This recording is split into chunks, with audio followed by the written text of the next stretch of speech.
I always had a job where I was really working with my hands.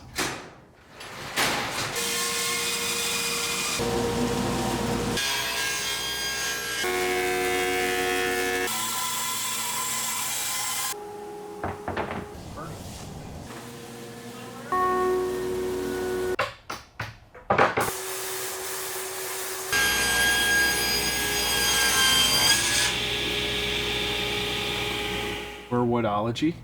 Woodology in Atlanta, Georgia. Well, it was in my childhood days. My family is from Nebraska. They're all farmers and kind of always had hard work and like little bits of woodworking throughout my whole life.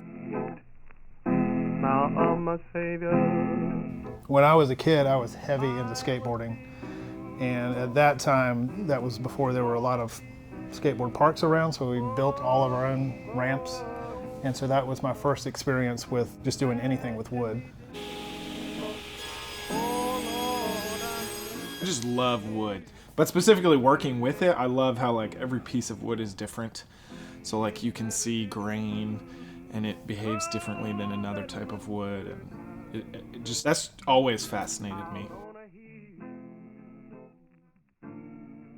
Every species of wood has its own characteristics that just adds beauty and uniqueness to whatever you're building. There's no other medium that's like that. All of the wood that we use is domestic. Some woods that might be beautiful, but they're exotics, and so we try not to use things like that where there would be clear cutting or anything like that involved. We try to use stuff that we know is sustainable, and that's another beauty of wood, is that it is very sustainable if it's done properly. Yeah, we like what we do to be sustainable in the wood that we get and the way that we build as well. Not wasting a ton of wood. Yes, oh my gosh, we don't throw anything away. Yeah.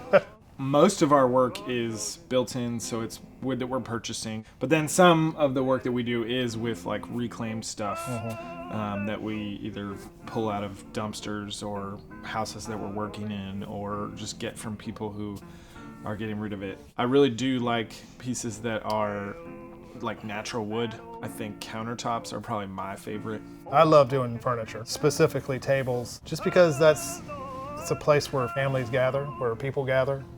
And I always kind of think about that whenever we're doing a table. But we also do a lot of like built-in cabinetry in older homes, and I really enjoy doing that too, just because when we're working in an older home and we're adding something to it, we're trying to do that in the best way possible to make it look like it was always there. We build probably like 90% of it in our shop, and then we have a day, usually just a day or half a day of install that we're in their house putting it in. So we try to take super good measurements ahead of time so that we can build things to fit perfectly, and then to really try to minimize the time in somebody's house and the amount of disruption that might be. Contractors just have bad reputations as a whole, and we see ourselves something different than just contractors. We want to be just partners with our clients and what they're trying to get done in their home. We show up when we say we're going to. Unfortunately, we've heard from a lot of people that doesn't seem to be the norm. Seems very simple, but we just try to do what we say we're going to do. Yeah. Highest pitch of gray.